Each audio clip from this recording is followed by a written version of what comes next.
My responsibilities at the Telegraph in London are really to try and commercialise all the things we do in the mobile/wireless space.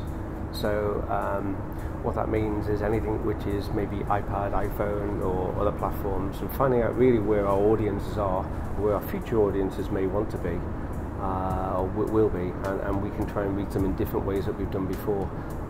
Print has been one corner of a triangle, I feel, and online has been the second corner.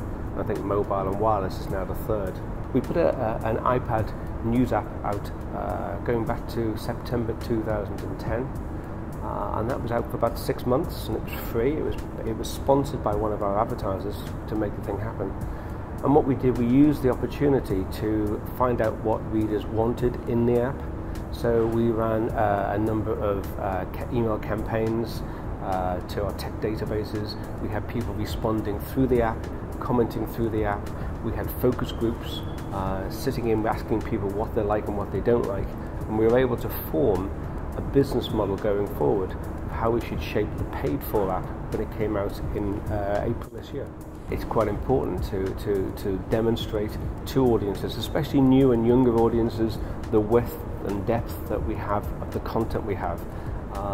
So we have used the app space to bring out a number of bespoke apps which have been again sponsored by advertisers, or we've had advertising within them, and it just enables us to market it in a different way and to market content in a different way to a different audience.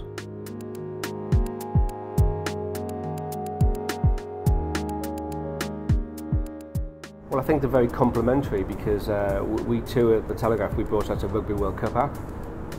We produced it for the iPhone and for the iPad. So it was a good opportunity to say, look, we have the print edition, which has a tremendous loyalty of people following it. What we were able to say is really go to the iPad or the iPhone to see a more in-depth coverage of what we've offered and a different way of presenting the news through a very, I suppose, digital platform, but in a much more creative way and a much more rich way. So whereas the print has its limitations, whilst it still has an important job to do, what we're able to do is say, well, you've seen this, if you like this, now you can get a whole lot more in a totally different way through things like our digital platforms.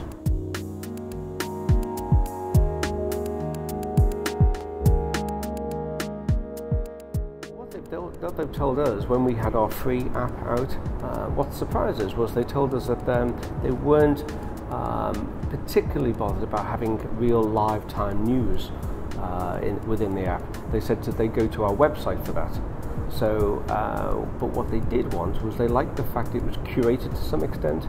So we call it the Telegraph for iPad. We don't call it the Telegraph newspaper on the iPad. It's a version of the newspaper for the iPad. So it is curated to some extent. We have a sort of audience in the UK where I suppose they are sort of time poor. So they like the fact that we have picked out, and the editor has picked out certain chunks and certain parts of the news which they will tap into at some point during the day. So that's what they told us in the research. They also liked the personalisation element.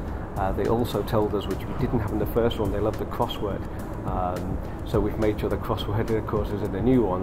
And what we're about to do is to bring out a number of upgrades which will have more and more functionality of the type that people have told us in the research that we did. When we put our news app out for free at first, we made sure we used the phrase, it's free for a limited period. So people knew there was a price to pay ultimately, but they knew there was a reason, and we used the reason that it was paid for by our sponsors, who was, in this particular case, it was Audi cars.